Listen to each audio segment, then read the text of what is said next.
Então, oremos. Senhor Deus e Pai que habita nos altos céus, muito obrigado pelo teu amor, obrigado porque estamos em boas circunstâncias e obrigado porque estamos mais uma vez abrindo a tua palavra.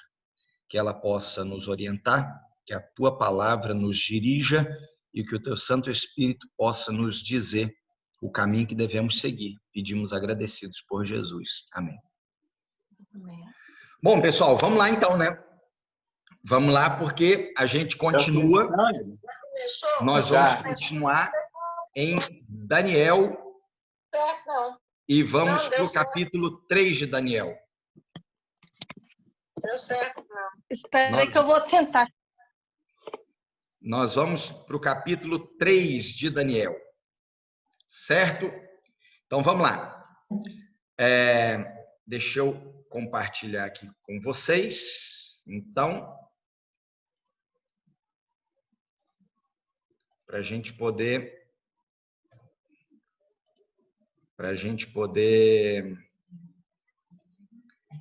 seja bem-vinda, irmã Maria Amélia. Então, vamos lá. Nós vamos entrar em Daniel no capítulo 3. Daniel capítulo 3, ele é o seguinte: por que a gente precisa de estudar dentro de profecias Daniel capítulo 3? Porque, teoricamente, Daniel no capítulo 3, ele é só uma questão histórica. Então, é só uma história do que aconteceu com o rei Nabucodonosor, que fez uma estátua, que queria que todo mundo adorasse a estátua dele, e que 3 não quiseram e foram para a fornalha ardente. A história é essa. Eu acho que é uma história que todos já ouviram falar, pelo menos. A história de Sadraque, Mesaque e Abednego, ou Ananias, Misael e Azarias, se você quiser dar os nomes hebreus deles, né? Mas são as mesmas pessoas. Então, no Daniel capítulo 3, ele conta sobre essa situação, o que aconteceu. E a gente precisa de entender que nada na Bíblia é por acaso, tá? A Bíblia não tem coisa escrita por acaso. Até mesmo as histórias têm como objetivo nos ensinar alguma coisa. E a história de Daniel no capítulo 3, ela é uma confirmação, ela aconteceu isso, mas ela também é uma história que remete a uma situação, ou seja, é como se fosse uma profecia do final dos tempos, que chegaria um tempo que novamente aconteceria o que aconteceu lá na Babilônia. Então, tanto é que depois nós vamos ver, existe um paralelo entre Daniel capítulo 3 e Apocalipse capítulo 13. Existe um paralelo. Coisas que aconteceram nessa história e que voltarão a acontecer no futuro. Inclusive, não é uma coisa para os nossos dias, não. Aliás, é uma coisa para os nossos dias, é uma coisa da agora para o nosso futuro, não é uma coisa que já aconteceu, não. Tá? Nós estamos falando de coisa para frente. Então, nós vamos analisar Daniel no capítulo 3, o que aconteceu e quais são esses paralelos. Tá certo? É disso aí que a gente precisa. Tá ok? Então, olha lá. Daniel, ele tem uma história surpreendente, mas que tem um objetivo de ter um paralelo em relação à história que irá se repetir, tá? Eu volto a afirmar, é uma coisa para o futuro, é uma profecia, tá? Foi uma história que já aconteceu e que existe similaridade com o que vai voltar a acontecer. Então, a gente tem que lembrar que semana passada nós tivemos o sonho de Nabucodonosor. Nabucodonosor sonhou que tinha, então, lá uma estátua, ele não sabia o que é, Daniel vai lá e revela para ele. Cabeça de ouro, peito e braços de prata, quadril e ventre de bronze, pernas de ferro e pés de barro e ferro. Essa era a estátua, certo? Só que Nabucodonosor, depois que ele viu essa estátua aqui, ele falou assim, mas eu sou só a cabeça de ouro, porque foi essa a interpretação que Daniel deu para ele. O rei, o senhor é a cabeça de ouro. Depois do senhor vai vir um outro reino, não tão grande quanto o senhor, não tão poderoso, mas um reino também mundial. Esse reino, ele vai ser a prata, e assim por diante. E olha o que Nabucodonosor fez. Deus falou, o seu reino vai passar. Nabucodonosor pega e ele manda fazer uma estátua. A ideia é que seria remetendo àquela estátua que ele havia sonhado. E ele manda fazer uma estátua. Essa estátua, ela era toda de ouro. Toda, dos pés à cabeça. Ela tinha 60 côvados de altura e 6 côvados de largura. E ele colocou na planície de Dura, é uma região da Babilônia, hoje Iraque, tá? É uma região que tem lá no Iraque. Tá tudo em Daniel 3, tá? Nós estamos em Daniel 3. Então, existe até hoje, e pelo que eu ouvi falar, pelo que eu li, até hoje o nome daquela região é Planície de Dura. Até hoje, não mudou o nome, tá? E foi onde Nabucodonosor mandou fazer uma estátua toda de ouro, com uma dimensão fora do comum. Agora, por que ele mandou fazer toda de ouro? Olha aí, ó. Porque em Daniel 2, Deus dá para ele, revela para ele, no sonho, a estátua que está aí do lado esquerdo. E ele faz a estátua que está do lado direito, toda ela de ouro. O que ele estava dizendo? Ele estava afrontando a Deus, dizendo o seguinte: o meu reino não vai passar. Meu reino não passará. Essa história de que o reino vai passar, coisa e tal, não. O meu não. Meu reino não vai passar, não. Então, eu não sou só a cabeça de ouro. Eu sou tudo de ouro. Meu reino vai se estabelecer para sempre. Isso era uma afronta a Deus, porque Deus falou que isso não aconteceria. O único reino que subsistiria para sempre era a pedra lançada sem mão. Esse era o único reino que subsistiria para sempre. Então, agora, quando o rei Nabucodonosor fala isso, ele está querendo desafiar Deus. E olha lá, ó, 60 côvados de altura são 36 metros de altura. 6 côvados de largura dá 3,6 metros de largura. Isso é equivalente a um edifício de 10 andares. Agora, você imagina uma estátua de 10 andares de tamanho no meio de uma planície. É uma coisa assim que ficou extremamente evidente, ficou muito claro para todo mundo. E o rei Nabucodonosor queria que ela fosse vista longe, porque quem ele chamou para poder se ajoelhar diante da estátua foi todo mundo. Todo mundo ele chamou. Aí, algumas perguntas podem surgir. Por que Daniel não estava lá? Ou se estava, Daniel se curvou diante da estátua, porque a Bíblia diz que os únicos que não se curvaram foi Sadraque, Mesaque e Abednego. Então, nós temos duas opções. Ou Daniel se curvou diante da estátua, ou Daniel não estava lá. São duas opções. Pelo histórico de Daniel, o histórico de fidelidade dele, e a Bíblia lembra que é um pouquinho aqui, um pouco ali, pelo histórico de fidelidade de Daniel, não só nesse momento, mas em outros momentos, por exemplo, quando se tem o decreto Daniel na cova dos leões, nós vamos ver isso lá em Daniel, acho que é 9 ou Daniel 10, não sei. Daniel na cova dos leões, o rei dá um decreto que não era para orar. E ele não está nem aí para o decreto, ele vai adorar a Deus e tem decreto de morte, não estou nem aí, eu vou fazer. Então, é difícil de acreditar que Daniel se curvaria diante da estátua. Então, a hipótese mais provável é que o rei Nabucodonosor sabia que Daniel não se curvaria diante da estátua. E como ele sabia, e ele não queria, a ordem, o decreto que ele deu ia ser um decreto de morte, ele pegou e deu um jeito de Daniel viajar. Isso é a hipótese, inclusive, que historiadores mais defendem. Tá? É a hipótese mais defendida, inclusive por historiadores. Acredita-se que Daniel não estava lá. Bom, mas o rei, então, desafia Deus. Ele ergue a estátua e aí ele dá ordens, tá? Ele dá ordens. Antes das ordens do rei, nós precisamos de ler isso aqui, ó. O rei, ele fez tudo baseado na questão sexagenal. A questão sexagenal na Bíblia, o 6 é o símbolo da imperfeição, da desobediência. Tanto é que o livro do Apocalipse diz que a besta do Apocalipse, e besta, depois nós vamos ver aqui, significa reino ou rei, o número da besta é o número 666. São 3 vezes 6.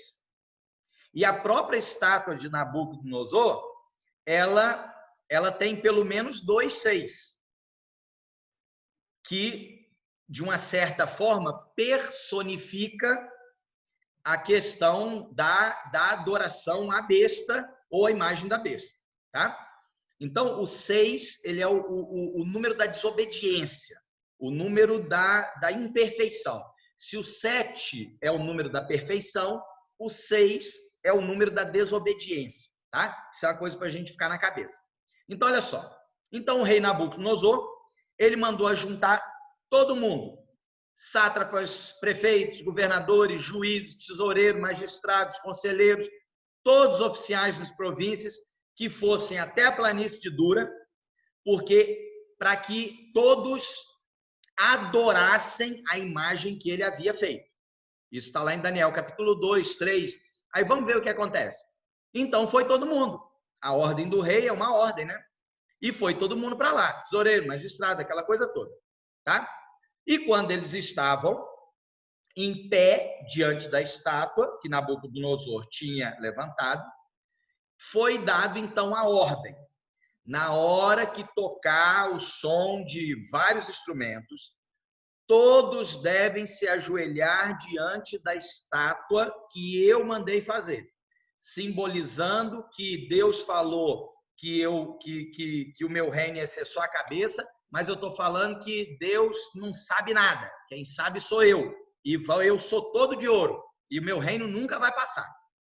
E era esse o objetivo dele. Se vocês forem lembrar do nosso estudo sobre o grande conflito, nós vamos nos lembrar que o grande conflito está entre quem nós vamos adorar. O campo de batalha do grande conflito é a nossa mente e o nosso coração.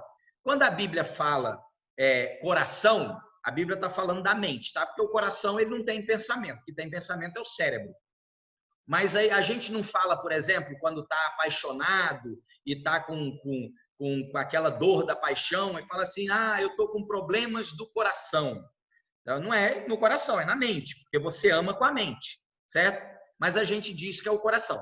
Então, a Bíblia também tem esse tipo de analogia. Então, quando a Bíblia fala coração, a Bíblia está falando mente. E a adoração é justamente isso. Quem é meu amor? Quem é meu amor? O meu amor é Deus ou o meu amor é o outro Deus? É uma coisa de coração, uma coisa do amor. Então, olha só, na hora que fosse tocado o trompete, a cítara, a harpa, saltério, gaita de fole, toda sorte de música, todos deveriam adorar a estátua de Nabucodonosor. Eles deveriam adorar a estátua da mentira. Olha só, deveriam adorar a estátua da mentira. Só que ainda tinha um detalhe. Qualquer que não se prostrar e não adorar, será no mesmo instante lançado na fornalha ardente. Ou seja, é um decreto de morte. Quem não seguir vai morrer. E nesse decreto de morte, acontece então um dado extremamente interessante. 3 sujeitos que para muitos podem ser considerados loucos, mas são 3 sujeitos que não aceitam adorar outra coisa, outra pessoa, a não ser o Deus verdadeiro. Sabe, pode parecer uma besteira tão grande esse tipo de coisa, mas ali estava uma batalha entre o bem e o mal, uma batalha grande. E muitas vezes essas batalhas existem. muitas vezes nós somos confrontados com a ideia de vamos fazer tal coisa porque para a gente não ter problema, ou nós vamos seguir o que é certo, mas com certeza teremos problema. É impressionante como hoje em dia fazer o que é certo, você tem muito problema. Não é uma coisa simples. Eu vou contar, eu não tenho uma opinião a respeito disso, mas eu vou contar o que já falaram por aí, por exemplo. No caso do Celso Daniel, que foi morto, o prefeito lá de Santo André. Celso Daniel, ele começou a andar por um caminho que não era legal. Só que tinha coisas acontecendo que ele não concordava. E na hora que ele se posicionou contrário a uma situação, foram lá e mataram ele. E é exatamente o que acontece de forma em escala menor, mas no futuro existirá um decreto de morte para todos aqueles que não quiserem se curvar diante da mentira, diante do erro. Todos aqueles que não se curvarem e adorarem a besta, no caso um reino, um poder, símbolo do inimigo de Deus, símbolo de Satanás, quem não adorar terá um decreto de morte novamente. E nós vamos ver isso, Apocalipse falando disso. Então era exatamente o que aconteceu, tá? Então vamos olhar o quadro completo. Nós temos um soberano poderoso, Nabucodonosor e a Babilônia, cabeça de ouro, não era qualquer coisa não. Nós temos uma imagem falsa. Aquela estátua não era a estátua original que Deus havia dado para ele no sonho. Aquela estátua foi ele que inventou. Ou seja, uma imagem falsa. A imagem verdadeira seria ele fazer uma estátua, certo? E no próximo passo seria não pedir ninguém para adorar nada, a não ser o Deus verdadeiro. Nós temos uma adoração forçada. Ajoelha. Se você não ajoelhar, você morre. Então é uma obrigação.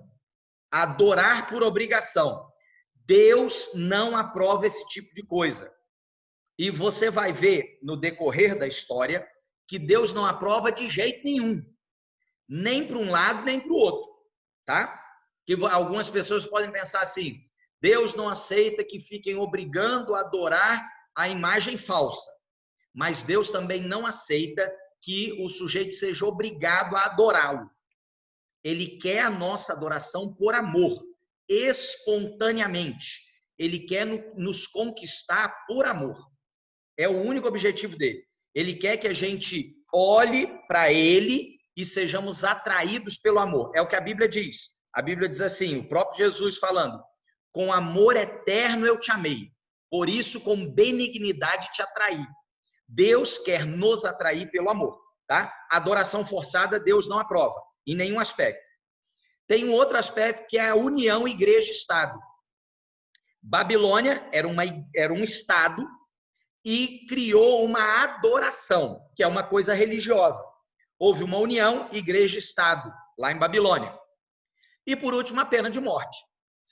É um quadro que acontece. E aí vocês, então, dever de casa, viu? Que todo professor tem que dar tarefa, não é?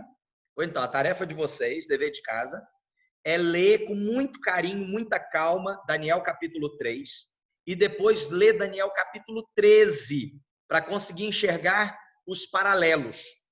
Por quê? 2.500 anos depois disso, será que isso pode acontecer de novo?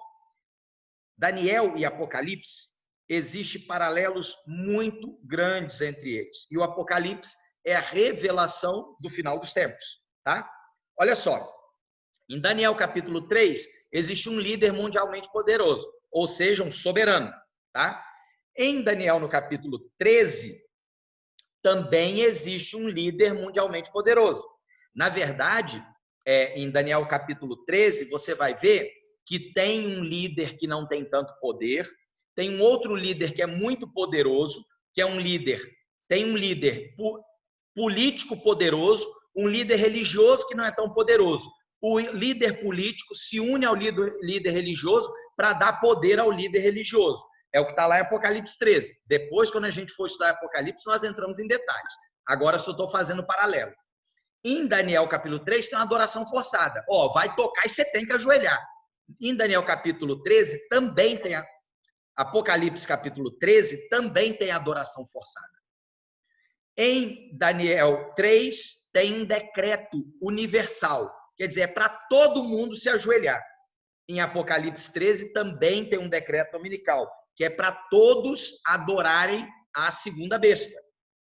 Em Daniel 3 tem uma imagem falsa, tá? Do verdadeiro poder. Em Apocalipse 13 também existirá uma imagem falsa do verdadeiro poder. Isso é fato. Esse paralelo, ele existe. Olha aqui, olha como que está em Apocalipse 13, 11 a 13. E vi subir da terra outra besta, e tinha 2 chifres semelhantes aos de um cordeiro, e falava como dragão. Ou seja, primeira coisa, essa besta, e besta, tá? Olha só, a besta na Bíblia, ela se refere a rei ou reinos. Então, esse reino, ele tinha 2 chifres, parecia um cordeiro. Um cordeiro é um animal dócil, que não tem nenhum problema. Ele era semelhante a um cordeiro, mas falava como um dragão. Dragão cospe fogo, dragão mata, arrebenta, tá? E olha o que acontece. Exerce todo o poder da primeira besta na sua presença. Ou seja, a primeira besta, que depois nós vamos estudar isso em Apocalipse, essa questão toda, que é esse primeiro reino, muito poderoso, poder civil, poder bélico, tá? Poder de legislação. Ele empresta o poder para a segunda besta, porque a segunda besta é uma questão religiosa. E olha só, e faz que a terra e os que nela habitam adorem a primeira besta, cuja chaga mortal fora curada. Na verdade, é o contrário. A primeira besta é o religioso e a segunda besta é o político, tá? Então, olha, porque quem tem poder é a segunda besta, porque ele empresta o poder dele para a primeira besta, tá? Exerce todo o poder da primeira besta na sua presença e faz com que a terra e que nele adore a primeira besta, cuja chaga mortal for curada. Depois a gente vai estudar isso.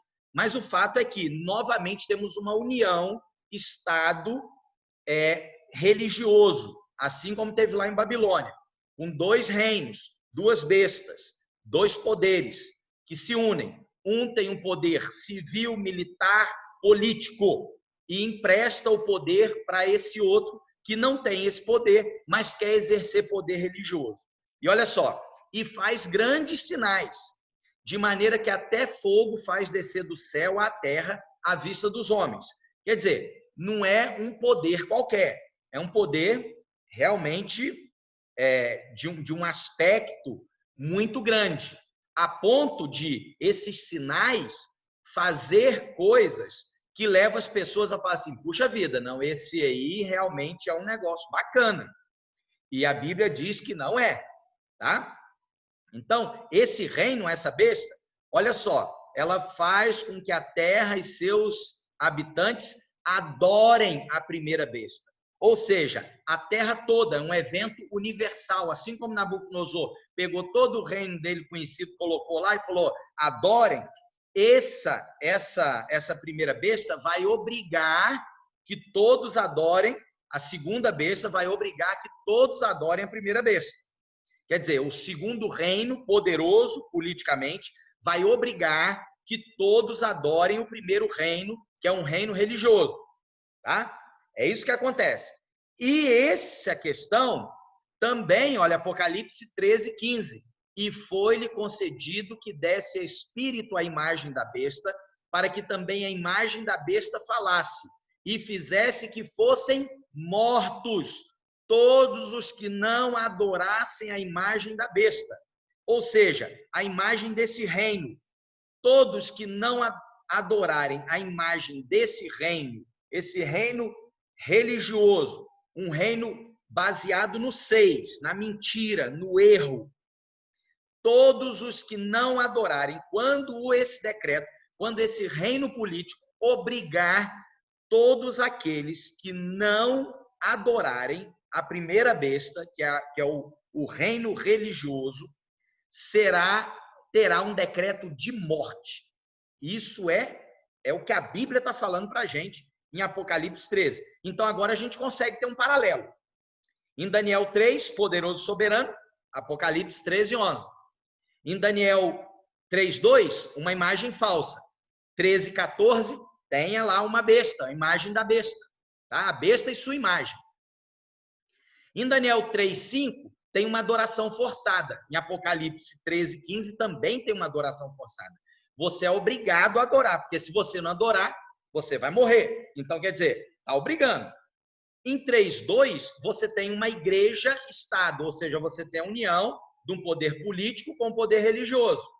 Nabucodonosor fez isso, a união de uma adoração religiosa com um poder político. Em Apocalipse 12, também tem essa união. Em Apocalipse 13, versículo 12, também existe essa união, que é quando a segunda besta, um poder político, obriga que todos adorem a primeira besta, que é um poder religioso. E Daniel 3:6, o rei deixa claro, quem não se ajoelhar, morre. Em Apocalipse 13:15, pode parecer estranho, pode parecer louco, mas o fato é que, assim como todas as profecias que a Bíblia e Deus nos concedeu até os nossos dias, elas se cumpriram, essa também se cumprirá. Parece algo inimaginável que no século 21 exista um decreto de morte para aqueles que não adorarem um grupo religioso, um reino, né? Um poder religioso, um poder político religioso. Parece assim inimaginável, mas eu garanto para vocês, isso vai acontecer. Como que eu garanto? Porque a Bíblia não errou até hoje, tá? E Daniel, capítulo 3, ele vem nos mostrar como que isso aconteceu no passado e como vai acontecer de novo. E como essa ordem será dada novamente, aí a grande questão é, como que eu vou estar quando isso acontecer novamente? Para eu saber o que pode acontecer comigo, eu preciso de ver Daniel, continuar lendo Daniel capítulo 3. Se eu for fiel a Deus, o que vai acontecer? Vai acontecer uma coisa. Se eu for infiel a Deus, eu vou adorar a imagem da besta, vou adorar a imagem falsa, e dali o que é o próprio Jesus diz, quem comigo não ajunta, espalha. Então, se eu não estiver ao lado de Deus, eu estou contra ele. Beleza, aí está definido. Mas e se eu ficar do lado de Deus? Se eu não quiser me curvar, se eu ficar em pé, o que vai acontecer? Aí a gente precisa de continuar estudando a história de Sadraque, Mesaque e Abednego, porque a história vai se repetir, tá? Então, esses são os problemas que nós teremos no tempo do fim. Adoração forçada, imagem falsa, decreto de morte. Vai ser colocada à prova a lealdade a Deus, tá? E a gente precisa de fazer como os 3 hebreus fizeram. Então, o rei tocou, todo mundo ajoelhou, 3 não ajoelharam. É o que está lá em Daniel no capítulo 3. E chega a galera para o rei e fala, ó rei, o senhor não falou que é para todo mundo ajoelhar? Ó, tem 3 camaradas, aqueles caras lá que trabalham aí para o senhor, Sadraque, Mesaque e Abednego, eles não respeitam o senhor, a sua autoridade, nem adora o seu Deus, porque eles ficaram em pé. O senhor mandou que era para ajoelhar, eles não ajoelharam, não. Ou seja, aí vai um detalhe importante. Quando todas as vezes que eu e você tiver uma questão de adoração entre o Deus verdadeiro e o Deus falso, e nós ficarmos em pé, não nos curvarmos diante de deuses falsos, não se iludam. Se não vai ter aquela situação de ninguém perceber. Se ninguém, do ponto de vista geral, perceber, vai ter um dedo duro que vai entregar a gente. Porque o rei não viu. O rei não viu. Tanto é que foram lá falar para ele. Aí o rei vira e fala assim, manda chamar esses camaradas. Quero falar com eles. Você lembra que a gente até, não sei quantos em criança já brincou disso, palavra de rei não volta atrás? Ou então um rei babilônico, a palavra dele, um rei medo-persa, a palavra era muito dura e não voltava atrás mesmo não. Só que na hora que o rei vê quem são os que não se ajoelharam, eram os melhores prefeitos, os melhores funcionários dele. Eram os caras top de linha, honestos, onde ninguém conseguia corromper, trabalhadores, inteligentes, os melhores ministros do reino. Nabucodonosor, na hora que bateu o olho, eu falei assim, meus amigos, vou dar uma segunda chance para vocês, porque eu sou um rei misericordioso. Na verdade, ele estava querendo era arrumar o lado dele, para não perder esses 3 camaradas, porque isso não existia. A ordem dele foi, aquele que não ajoelhar vai para o forno.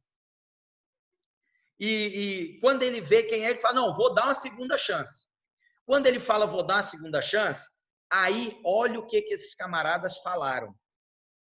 Responderam Sadraque, Mesaque e Abidnego ao rei.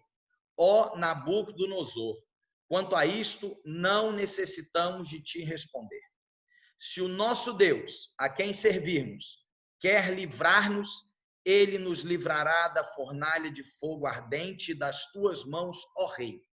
Se não, fique sabendo, ó rei, que não serviremos a teus deuses. Olha, tá vendo?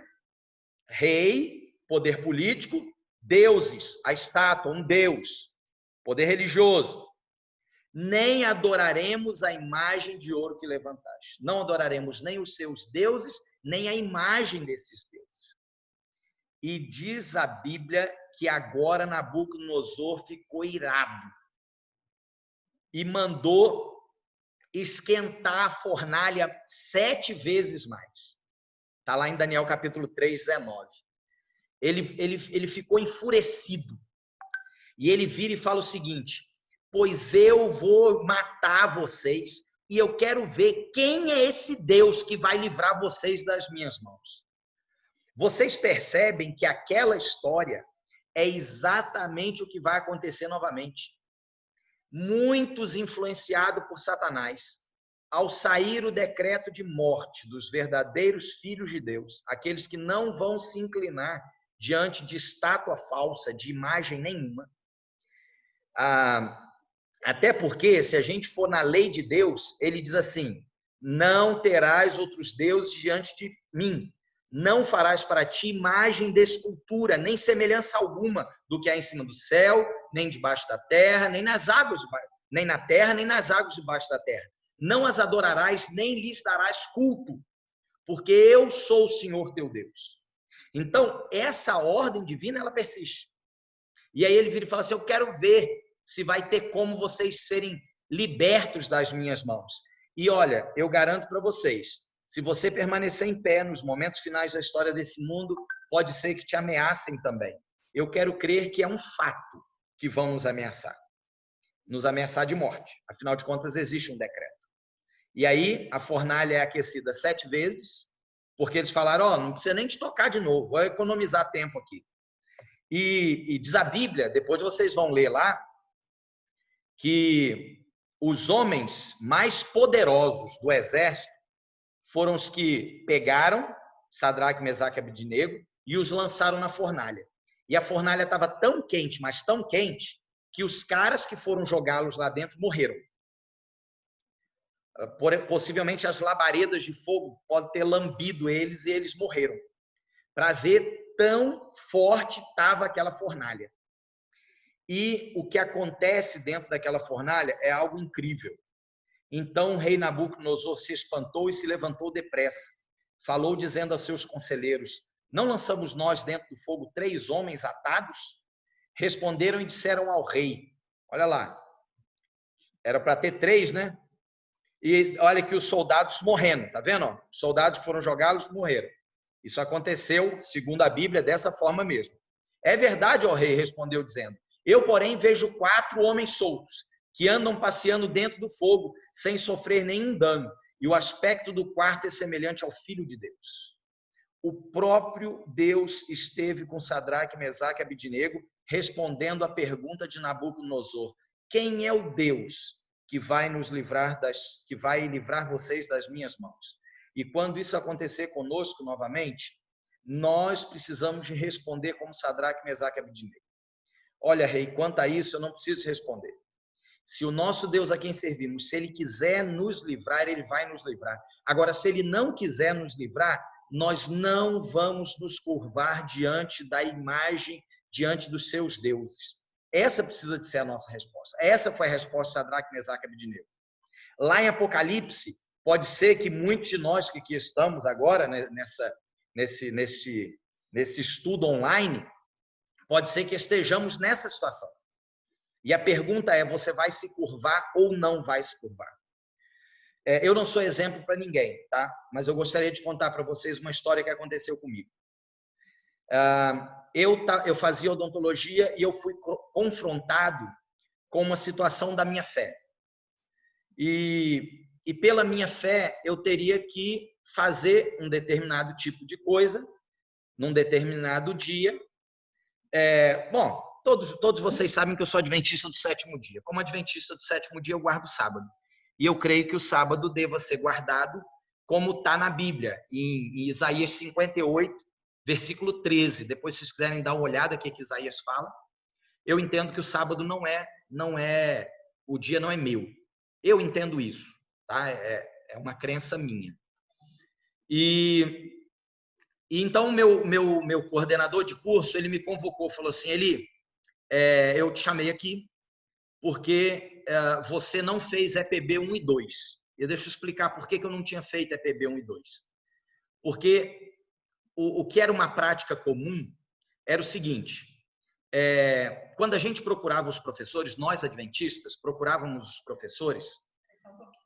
EPB é uma disciplina que tinha na faculdade. Ah, tá. Há muitos anos. Todos os cursos tinham que fazer 2 disciplinas de EPB no início do curso. No primeiro e segundo período. Medicina, engenharia, psicologia, odontologia, todos os cursos da UFO tinham que cursar 2 períodos de EPB. Todos os cursos do Brasil. Esse foi colocado no período militar, era com o objetivo de ter uma questão de patriotismo, aquela coisa toda. Ah, não importa. Só que quando eu entrei na faculdade, em 1992, no final do primeiro período, a EPB foi tirado do currículo. Aí eu pensei assim, estou livre, beleza. Só que como eu prestei vestibular no currículo antigo, eu era obrigado a fazer EPB. E agora eu estava no 8º período, faltava 1 mês e meio para o final das aulas, e todo mundo estava em polvorosa, todos os campos, todos os cursos, porque começavam a formar as turmas, que EPB ainda era obrigatório, e não tinha mais como oferecer, e tinha gente devendo EPB 1 e 2, tinha gente devendo EPB 2, eu devia os 2. E por que eu não fiz? Aí é uma explicação. Essa matéria, ela só era dada no sábado à tarde, uma sala gigantesca na UF, e que era para ter lá, sei lá, 2.000 alunos, e frequentavam lá 200, 100, 300 alunos no máximo, um assinava para o outro. E os professores sabiam disso, só que eles não davam muita moral para a EPB. Então, quando nós, adventistas, íamos lá falar, olha, nós não estudamos sábado, coisa e tal, o professor falava assim, não, manda assinar seu nome lá e faz o trabalho que eu fico satisfeito. E os adventistas, usando a orientação do professor, acharam que isso aí era normal, legal e etc. Quando eu entrei na faculdade, me falaram, Eli, você tem que fazer assim. Só que eu não concordei, e eu vou explicar para vocês por quê. Eu não concordei pelo seguinte, eu falei, no dia que eu tiver um problema com a faculdade em relação ao sábado, eu vou virar para a universidade e vou falar assim, olha, eu quero invocar a Constituição que me dá o direito de guardar um dia e ter minha liberdade religiosa. Aí eles vão pegar o meu histórico, aí vai levar, mas você fez EPB 1 e 2 aos sábados. Ou seja, você é um mentiroso. Aí eu viro para ele e falo assim, não, mas eu não fiz. Assinaram o meu nome, eu fiz o trabalho. Eu sou um fraudador. De qualquer maneira, eu estaria errado. Ou eu seria alguém que teria negado a minha crença, ou eu seria um fraudador do governo. Eu não queria ser nenhum dos dois. Então, eu optei por não fazer. Só que agora, faltava 1 mês e meio para o final das aulas, e a única opção que eu tinha era ou eu estudava, porque a Odonto não iria oferecer, e meu coordenador me chamou, falei, Eli, como é que você vai fazer? Eu falei, a Odonto vai oferecer? Ele falou, não, você precisa de fazer com outros cursos. E todos os outros cursos da UF, medicina, biologia, agronomia, e no campus, tanto no campus Santa Mônica quanto no campus Umuarama, todos iriam oferecer no sábado à tarde. E aí ele virou e falou o seguinte, não, você tem que fazer com algum. Eu falei, mas eles só estão fazendo no sábado, professor. Ele falou, e aí, o que você vai fazer? Na hora eu virei para ele, muito calmamente, muito tranquilo, eu falei assim, professor, eu não vou formar. Aí eu estava levantando, falei, não, peraí, deixa eu te falar uma coisa. Formar eu vou. Eu só não sei quando. Mas eu sei que o Deus a quem eu sirvo, ele vai dar um jeito de eu me formar. Ele vai dar um jeito. Eu não sei o que ele vai fazer, mas eu vou me formar. Agora, eu vou me formar sem fazer aula aos sábados, porque eu não vou fazer aula aos sábados, em hipótese nenhuma. Isso é contra a minha crença, é contra a minha consciência. E eu não vou fazer. E eu estava levantando para ir embora, ele falou, calma, rapaz, para que você está querendo ir embora? Eu falei, eu pensei que tivesse terminado a nossa conversa. Ele falou, não, senta aí. E aí ele virou para mim e falou o seguinte, eu imaginei que essa seria a sua resposta. E como essa é a sua resposta, eu vou abrir uma turma de EPB na quinta-feira à noite, para que você possa fazer EPB. Eu saí dali radiante. Deus tinha, puxa vida, feito algo incrível. Deus tinha entrado dentro da fornalha comigo. E eu saí tão radiante, eu estava tão feliz, que eu dei de cara com a Jane e com o namorado dela na época, que não era eu, que também cursava, tinha um curso lá no Umuarama.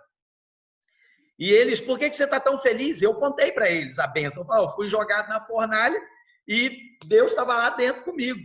Ele falou, não, mas nós queremos entrar na fornalha também. Volta lá e pede para o professor para ele aceitar a nossa matrícula também.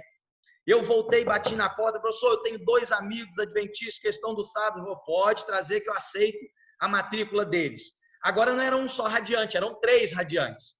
Estamos 3 radiantes, chegam 2 outros amigos. Hoje eles são casados, moram em São Paulo. E depois mais outros 2 que chegaram logo em seguida também estão casados e moram em São Paulo também. E por que foi que vocês estão tão felizes? A gente contou e falou, não, volta lá, cara, e pede para mim também. E eu voltei, bati na porta, e depois não, eu coloquei a cabeça assim, ele olhou para mim, deu um sorriso, falou, são seus amigos adventistas? Eu falei, são. Ele falou, pode trazer todo mundo. Quando for fazer a matrícula lá na coordenação da Odonto, pede para falar que são seus amigos. E todos serão liberados. E 9 adventistas do 7º dia fizemos EPB na quinta-feira à noite. Eu não sou exemplo para ninguém, mas eu tenho certeza que Deus honra a quem é fiel a Ele, porque Ele é fiel às pessoas. Agora, eu garanto para vocês uma outra coisa. Deus poderia não ter feito isso. Mas eu estava decidido como Sadraque, Mesaque e Abednego. Olha, se eu não formar agora, não faz mal. Eu não me importo. Eu vou me informar em algum momento. Mas eu não vou me curvar diante da sua estátua. Essa é a frase mais importante. Isso é que nós precisamos de ter em mente. Tá? Por quê? Porque quando nós passarmos pelas chamas, Deus vai estar lá conosco. Ele prometeu isso. Olha essa promessa aqui, Isaías 43. Isaías 43, 2. Olha só. Quando passares pelas águas, estarei contigo. A Bíblia não diz assim, se você passar pelas águas. A Bíblia diz, quando você passar. É praticamente uma afirmação. Quando pelos rios, quer dizer, você vai passar pelos rios. Eles não te submergirão. Quando passares pelo fogo, vocês vão passar pelo fogo. Não te queimarás, nem a chama arderá em ti. Isso é uma promessa incrível. Mesmo que a chama consuma. existe uma... Isso aí já foge um pouco da questão religiosa, viu, gente? Isso é história. Existe um estudo histórico, juntamente com a medicina, que diz que uma pessoa morrer queimada é uma morte muito cruel e muito dolorosa. Por isso as pessoas, quando se tem algum incêndio, alguma coisa assim, quando a pessoa não morre pelos gases ou pela fumaça, quando morre pela chama, as pessoas gritam muito, uivam de dor. É uma morte muito dolorosa. E algumas pessoas, alguns médicos cristãos, eles tentaram entender por que a história relatava que os reformadores da Idade Média, os que amavam a Deus acima da própria vida, que foram para a fogueira, por que eles não gritavam? Nenhuma pessoa, nenhum cristão, nenhum filho de Deus que foi morto pelas fogueiras na época da Inquisição, ninguém morreu gritando. Eles morriam cantando. E a voz deles, elas só se calavam quando o corpo deles era destruído pela chama e eles morriam. E aí eles pararam para pensar como isso é possível. A única explicação, queridos, é o que está em Isaías 43:2. O fogo, ele vai te queimar, mas a chama não vai arder. Essas pessoas entregaram a própria vida por amor ao Senhor Jesus, mas a chama não ardeu. Eles foram mortos pelo fogo, mas não tiveram a dor do fogo. É a única explicação que pessoas especialistas da área conseguem chegar, é a única conclusão.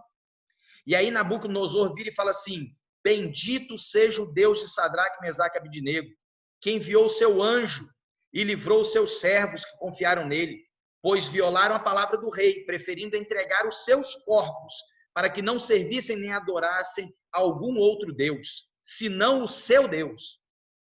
Por mim, pois, é feito um decreto, pelo qual todo povo e nação e língua que disser blasfêmia contra o Deus de Sadraque, Mesaque e Abidnego seja despedaçado, e as suas casas sejam feitas um monturo, porquanto não há outro Deus que possa livrar como esse. Aí Deus ficou feliz, certo, pessoal? Afinal de contas, Nabucodonosor agora deu uma regra que ninguém pode falar nada contra o Deus verdadeiro, senão ele vai morrer, vai destruir a casa dele, vai matar todo mundo. Aí Deus, está vendo? É assim que tem que ser. Ninguém pode falar contra mim. Vocês acham que Deus ficou feliz? Não, queridos, não ficou. Esse decreto também, Deus, quando você vai na Bíblia, você falando de Deus atrair as pessoas, ele fala assim: e eu, quando for levantado da terra, atrairei todos a mim mesmo. Por que isso? Porque quando a gente perceber que aquele homem pendurado no madeiro fez aquilo para nossa salvação, nós ficamos atraídos pelo amor que ele tem. Quando a gente vê o que ele faz por nós hoje e o que ele quer nos dar na eternidade, quando a gente percebe que tem a luta entre o bem e o mal e que para o filho rebelde que volta para casa, em vez de chicote, como acontece com o escravo, tem o título de filho novamente, quando a gente percebe esse amor, a gente se rende a ele. Quando nós olhamos para o amor de Deus, nós nos rendemos. É por isso que quando a gente olha para a profecia, e isso vai acontecer novamente, Deus não quer que nós olhemos com medo. Deus quer que nós olhemos com calma, com um coração livre, na certeza de que Ele não vai nos desamparar. E que, se a gente passar por essa morte aqui, que pode ser que a gente passe, mas nós viveremos eternamente ao sermos ressuscitados por Ele, para vivermos a eternidade. Então, a gente precisa de entender que esse é o plano de Deus para nós. Isso é o que Deus quer para a gente. E quando a gente estuda a profecia e quando a gente vê o que aconteceu no passado, a gente consegue vislumbrar como vai ser no futuro. E nós podemos ter essa certeza aí. Ó. Tem um texto bíblico que diz que eu nunca, jamais te desampararei. Isaías, acho que é capítulo 41, se não estou enganado, ele fala assim: pode uma mãe se esquecer do filho que amamenta, do filho que ama? É possível. Aí ele vira e fala o seguinte: todavia, mesmo que isso aconteça, eu jamais me esquecerei de ti. A história de Sadraque, Mesaque e Abednego é para nos dar, é uma história que aconteceu, que teve um acontecimento literal e prefigura um acontecimento que terá no futuro. Nós seremos confrontados com a adoração entre um de dois deuses e nós seremos obrigados a adorar ao falso Deus. Obrigados. E se não o adorarmos, seremos condenados à morte. E nós precisamos de hoje, enquanto ainda há calma, enquanto isso não acontece ainda, nesse período que nós temos de calmaria, nós precisamos de reunir forças. Por quê?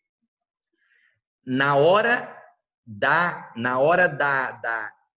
tormenta, na hora da maior dificuldade, o caráter ele é manifesto. O caráter ele é provado. Não dá tempo de ser desenvolvido o caráter. Uma pessoa tem uma história verídica de um incêndio que teve há muitos anos atrás na época antiga, daquele que os homens eram verdadeiros lordes, e que assim as damas primeiro, aquela coisa toda, e teve um incêndio num local de Paris e morreu muita gente. E a grande maioria dos que morreram foram mulheres e crianças. Aí foram perguntar por que isso? Porque os grandes homões, lordes, etc., passaram por cima delas para salvar a própria vida. Na hora da tribulação, na hora do vamos ver, é que a gente sabe quem é a pessoa que tem caráter. E o caráter, ele tem que ser desenvolvido ao longo de uma vida. E o caráter que Deus quer que nós tenhamos, ele precisa de ser desenvolvido hoje. Hoje nós precisamos de caminhar com Deus. Para que na hora que tiver a prova, na hora que chegar nessa situação, nós tenhamos a tranquilidade de dizer: olha, quanto a essa pergunta, eu não preciso nem te responder. O nosso Deus, o meu Deus, se Ele quiser me livrar, Ele livra. Se Ele não quiser, tô nem aí. Mas uma coisa eu te garanto: não vou me ajoelhar, não vou adorar nenhum outro Deus a não ser o Deus verdadeiro. Que essa seja a nossa experiência. Que nós tenhamos essa vivência. Que seja dessa forma. Eu gostaria de convidá-los a orar mais uma vez, para que a gente possa pedir que Deus nos dê a capacidade de desenvolvermos o nosso caráter de tal forma, agora nos nossos dias, para quando nós enfrentarmos isso, nós darmos a mesma resposta de Sadraque, Mesaque e Abednego. Vamos orar? Senhor Deus, muito obrigado, porque o Senhor, na tua palavra, o Senhor deixa alertas, o Senhor coloca na tua palavra fatos históricos e deixa para nós condições de percebermos que essa história é para que nós tenhamos certeza que ela vai se repetir. E nós queremos estar em pé, queremos permanecer ao teu lado no momento que isso chegar. Portanto, hoje, enquanto temos liberdade religiosa, enquanto a nossa vida não está sendo ameaçada, pelo menos não por uma questão de adoração, nós imploramos que o Senhor nos ajude a sermos leais ao Senhor, fiéis ao Senhor, porque nós temos a certeza que o Senhor será, o Senhor foi, o Senhor é e o Senhor sempre será fiel a todos nós. Nos dê uma boa noite de descanso e que o Senhor possa colocar no nosso coração o desejo de todos os dias abrirmos a tua palavra e termos um momento de intimidade com o Senhor, para que o Senhor possa ir transformando a nossa vida todos os dias, para que nós tenhamos um caráter sólido, um caráter que não se dobra diante de momentos difíceis que ainda passaremos na história dessa terra. Fica conosco, perdoa os nossos pecados, dá-nos uma boa noite de descanso, pedimos por Jesus. Amém. Então, moçada, é isso.